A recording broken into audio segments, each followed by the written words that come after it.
Hola, ¿qué tal Venezuela? Gracias por permitirme llegar nuevamente a tus hogares, redes sociales, universidades, sitios de trabajo.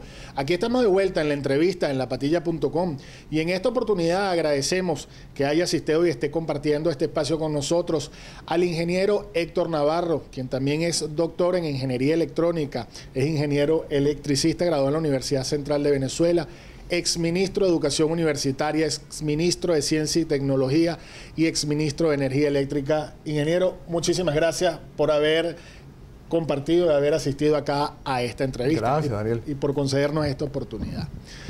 Bueno, quisiera empezar con el tema de la diáspora universitaria, la migración de estudiantes que han dejado de asistir a sus universidades. ¿Qué está ocurriendo en el sector educación superior? Bueno, mira, la situación es lamentable. Uno, como profesor de toda la vida en la universidad, me toca asistir, sigo en contacto con la universidad, paseo mucho por los jardines de la universidad y es muy lamentable la situación en que se encuentra la Universidad Central de Venezuela, y por lo que he escuchado está ocurriendo lo mismo en otras universidades. Es el tema, en primer lugar, el tema de la deserción universitaria, tanto por el lado de los profesores como por el lado de los estudiantes. La planta profesoral está disminuyendo aceleradamente, simplemente porque el sueldo universitario no alcanza materialmente. Cuando uno comenta el sueldo que uno tiene, lo comenta con profesores que vienen del exterior, cuando en contacto que uno tiene, se asombran de que los profesores universitarios en Venezuela pudiéramos estar ganando lo que estamos ganando. Son sueldos que no llegan a salario mínimo ni remotamente. Y estoy hablando de poder adquisitivo, no estoy hablando simplemente de cambio a dólares, de poder adquisitivo que no llega ni remotamente a lo que gana un obrero sin calificación en cualquier parte de América Latina. Pero más allá de eso, lo más preocupante quizás es la deserción estudiantil.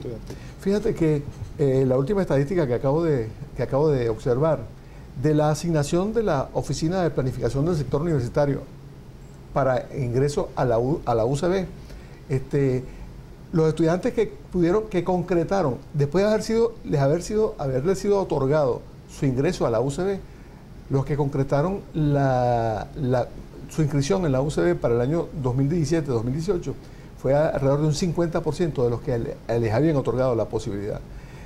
Cuando yo ingresé a la Universidad Central de Venezuela, año 68, éramos 2.000 y tantos aspirantes, casi 3.000 aspirantes, que hicimos examen de admisión, y solamente admitieron a 1.200. Yo fui uno de los admitidos en ese año. Fíjate esto, de 3.000 admitieron a 1.200 estudiantes, fue el ingreso. Ahora es al contrario, se admiten más y después al final concretan la inscripción. Y esto tiene una razón muy sencilla, simplemente porque para una familia costear el transporte del estudiante de su hogar a la universidad, más, mira, la comida del estudiante en la propia universidad, cuando un café ya te vale 50.000 bolívares, un cafecito pequeñito como el que me acabas de brindar, más pequeño que el que me acabas de brindar, vale 50.000 bolívares, pero vale 50.000 bolívares este lunes, quién sabe, o sea, hace pocos días, pero quién sabe cuánto valdrá la semana que viene, probablemente vale 100.000 bolívares, 90.000 bolívares, quién sabe cuánto vale. Entonces, realmente hay un proceso de deterioro del tema académico en la universidad, y por supuesto tampoco las universidades tienen cómo comprar, cómo reponer equipos, cómo adquirir computadoras, videobin, mira, no tienen ni siquiera para comprar los cauchos de los vehículos con los cuales los muchachos tienen que hacer trabajo de campo. Profesor, ¿cuáles son las consecuencias o cuáles van a seguir siendo las consecuencias de eso? O sea, ¿hacia dónde vamos en el tema de la educación superior? Y si maneja alguna cifra de cuántos jóvenes podríamos estar hablando que han tenido que dejar las aulas de clase. No, cifras no tengo. Habría que pensar en los que han abandonado las aulas de clase. Primero, porque el motivo que yo planteaba, pero segundo, los que se están yendo al exterior. Es evidente que hay una manipulación sobre la cifra. En un sentido o en otro hay manipulación sobre la cifra. El gobierno dice que no es tanta la gente que se va, y la oposición dice que es mucha la gente que se ha ido. Ahí, cuando tú ves en tu familia, en la familia de cada uno de nosotros, los que se han ido, uno entiende que la cosa está realmente siendo dramática. Cosas que no lo afectaban a uno para nada en cuanto a que la familia se dispersara, se destruyera. Bueno, eso está ocurriendo en este momento, lamentablemente, y está afectando al tema universitario, sin duda. ¿Cuáles son las consecuencias finales que eso podría traer si no se ataja y si no se mejora eso? Bueno, mira, en el tema universitario, fíjate que el presidente Chávez tenía muy claro esto. Cuando nos planteamos la misión Sucre, yo fui, digamos, el impulsor, por instrucciones del presidente Chávez, de la misión Sucre. Teníamos 600.000 estudiantes de educación superior. Se llevó a más de 2,5 millones de estudiantes de educación superior gracias a Hugo Chávez. Un esfuerzo increíble de creación de universidades, de nuevas universidades, empezando por la Universidad Bolivariana, de la cual yo me siento orgulloso porque yo soy el padre de esa criatura. Bueno, eso es un esfuerzo que estábamos haciendo, que estaba haciendo el Estado venezolano, que estaba haciendo la sociedad venezolana, todos lo estábamos haciendo, para elevar la capacidad de producción educativo también. Claro, y la capacidad para nuestro país de generar ciencia y tecnología al servicio del pueblo. ¿Me explico? Para resolver los problemas del pueblo con ciencia y tecnología. Cuando hablo de ciencia y tecnología no solamente estoy hablando de ciencias duras, estoy hablando de ciencias sociales también, que son también muy importantes. Bueno, pero en este momento... ¿Qué pasó con ese plan? Bueno, ese plan está tirado por la borda porque evidentemente con las cifras que estamos conociendo, ojo, es importante saber que en Venezuela desde el año 2013 no se publican cifras. No se publican cifras ni del tema universitario, ni del tema educativo, ni del tema de salud, ni nada, no hay cifras. Y esto era una de las cosas que decía el presidente Chávez. Tenemos dificultades, hay que publicarlo porque todos tenemos que conocer que tenemos dificultades. Además que eso está en la Constitución, la rendición de cuentas y el tema de las publicaciones. Ingeniero, aprovecho porque también usted fue ministro de Ciencia y Tecnología, además estudió en Inglaterra, ¿no? Un país avanzado. Si pudiéramos hacer una comparación, obviamente no con Inglaterra, pero ¿cuánto tiempo, cuántos años tenemos de atraso en materia eléctrica, en materia de ingeniería, en materia de tecnología? ¿Cuánto tenemos de atraso actualmente? ¿O cuál podría ser su análisis? Mira, eso es difícil, un planteamiento de esa naturaleza es difícil porque hay elementos que son subjetivos y elementos que son objetivos. Evidentemente, uno de los elementos que hace mover a la ciencia y la tecnología son las inversiones en ciencia y tecnología.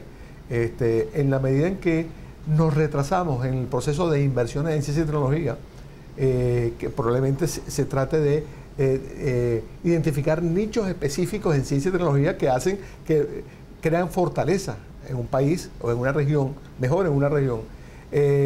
Cuando eso se pierde, por ejemplo, te voy a citar un ejemplo que es bien importante, el tema del Quimbiotec en el IBIC. Bueno, todo el mundo sabe la situación por la que atravesó, aunque han dejado de publicarse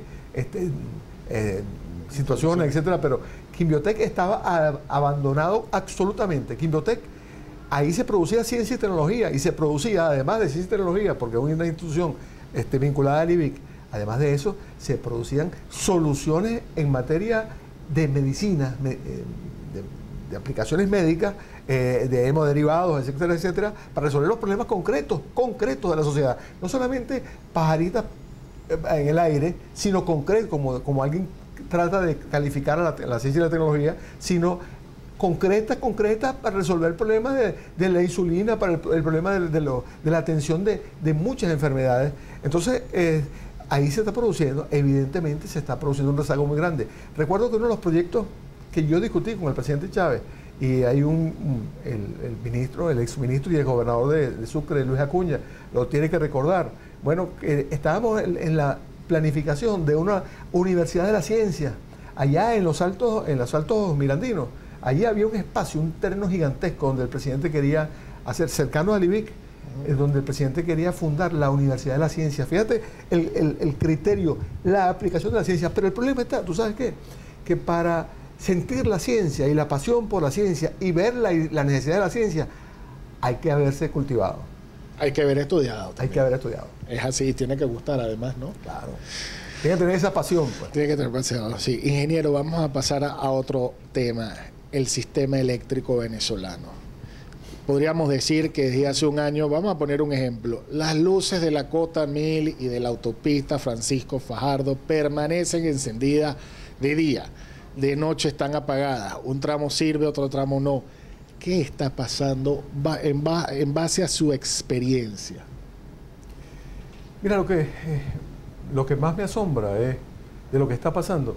Yo tengo en mi poder las proyecciones que hacía Corpoelec, porque yo era ministro de ese momento, de producción y demanda de energía eléctrica del año 2012 para el 2013.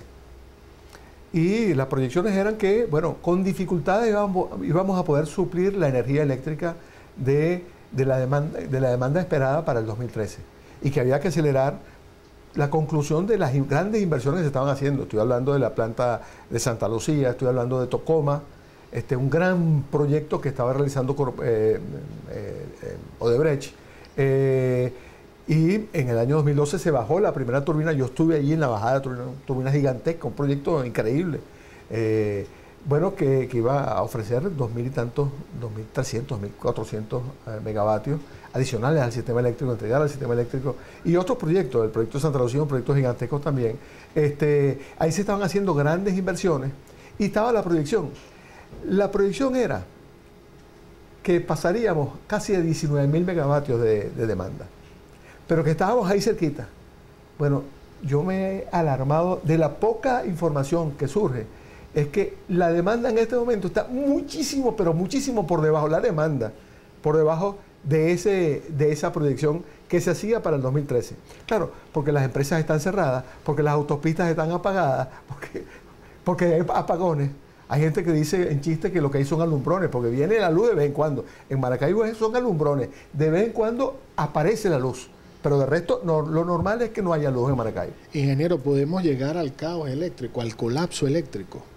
Es que, mira... O sea, ya hay vicisitud evidentemente y se está pasando necesidad y hay estados que realmente, es como usted dice, tienen alumbrados, o sea, destellos alumbrones, destellos de luces. Bueno, mira, yo me preguntaría si ya no estamos en el caos eléctrico. Fíjate, no estamos todavía en el pico de la demanda. El pico de la demanda está un poquito más allá, más avanzado el año, porque todavía el calorón no ha entrado. Quiere decir que mucha gente todavía no utiliza el aire acondicionado. Yo no tengo aire acondicionado en mi casa, pero en el edificio donde yo vivo hay varias familias que tienen aire acondicionado. Todavía no la prenden, dejan la ventana abierta y todavía hay fresco en la casa. Pero eso no va a ser así. Eso se va a incrementar. El consumo de energía eléctrica todavía, mejor dicho, el consumo no, la demanda, porque no va a haber consumo, porque no hay con qué suministrar, atender esa demanda. Entonces, cuando no hay inversiones, ni siquiera inversiones en mantenimiento, que es lo fundamental. Mira, la crisis de Maracaibo tiene varias explicaciones y todas las explicaciones, y ninguna de las explicaciones tiene que ver con lo que el ministro Mota Domínguez, que no está preparado para ese tema, que ese es uno de los problemas que yo he mencionado, que yo lo dije en un momento dado, en una entrevista, en el año 2013. Dije que había que cambiar el montón de militares que están ocupándose de cosas para los cuales no debían ocuparse porque no están preparados simplemente para eso. Yo lo dije y el presidente Maduro inmediatamente sacó unas declaraciones que lo pueden buscar, ustedes lo tienen en los medios. El presidente Nicolás Maduro diciendo, los militares regresan a su cuartel. ¿Y qué ha pasado? Mira, los militares en Venezuela, y eso yo lo reconozco, yo soy hijo de militar, mi suegro era militar, tengo un cuñado militar, y sé que desde el punto de vista de su profesión están muy bien formados. Lo sé, lo conozco, que están muy bien formados. Ahora, pero para eso...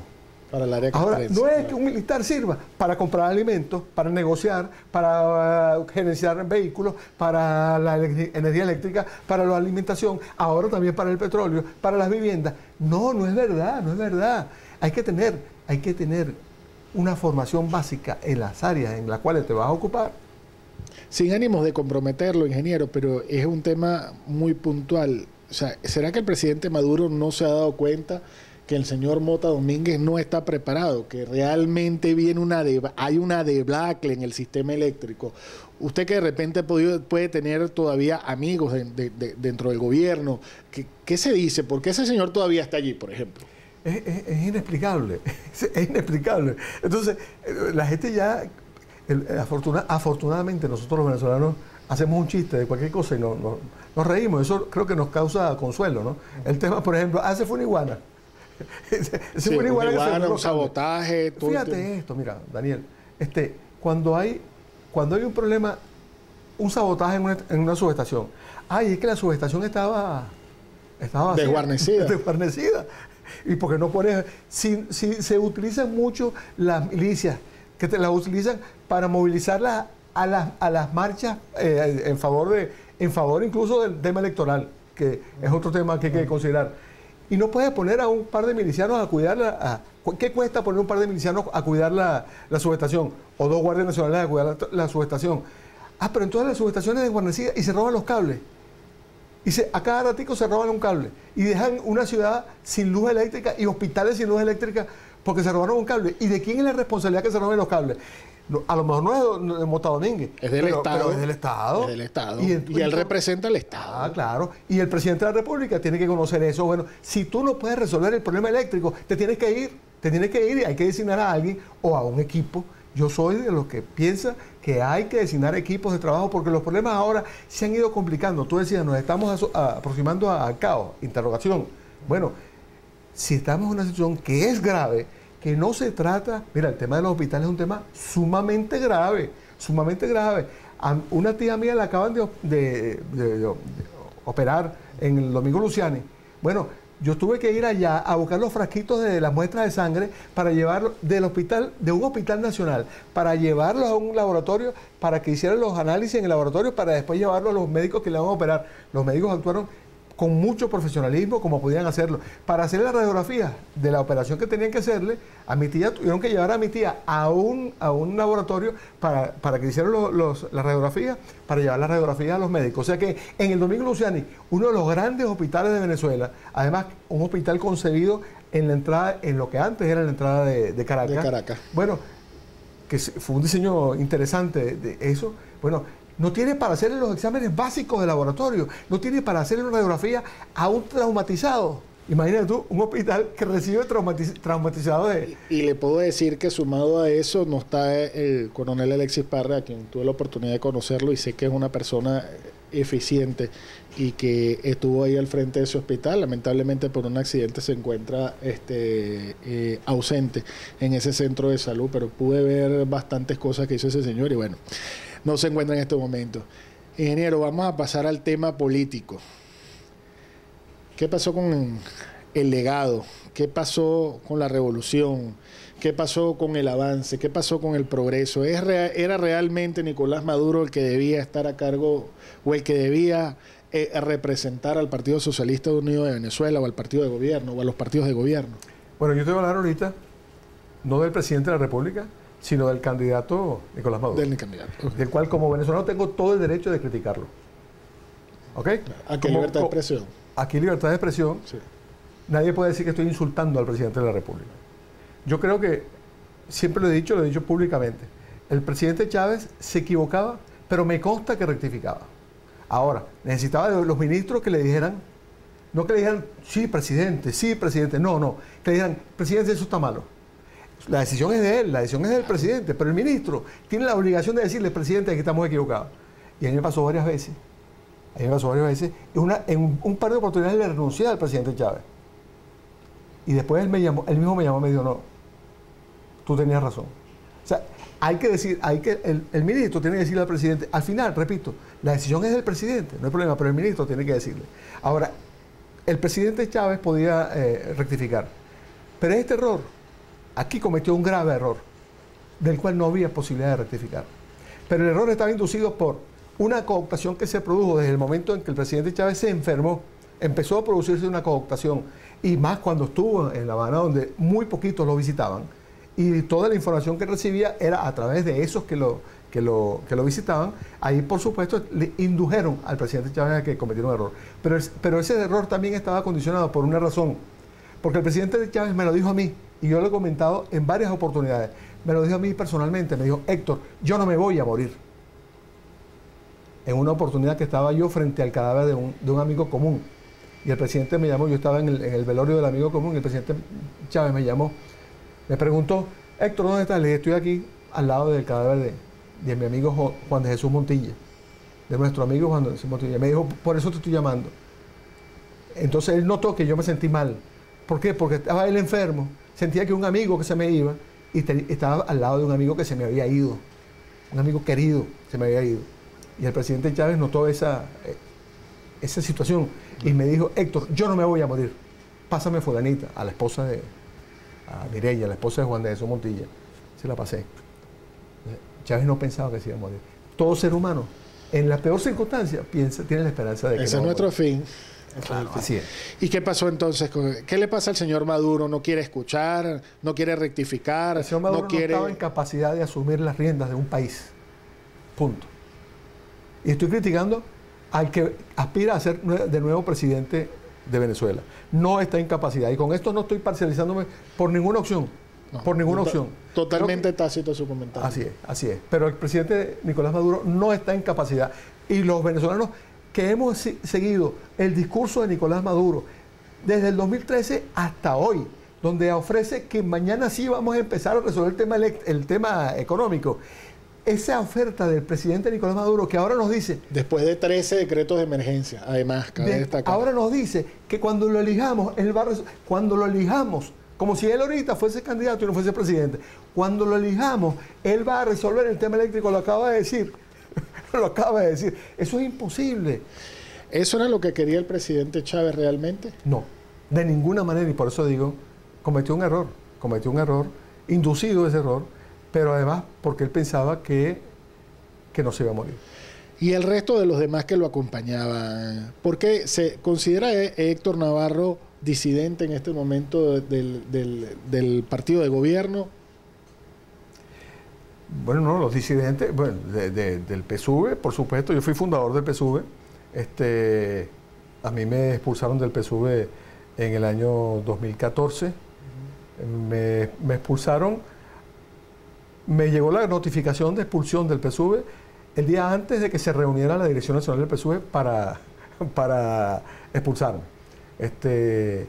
Ahora, es consecuencia también de que yo venía planteando en el seno del PSUV, que era mi organismo al cual yo me debía, venía planteando una serie de situaciones, incluyendo la situación de la corrupción.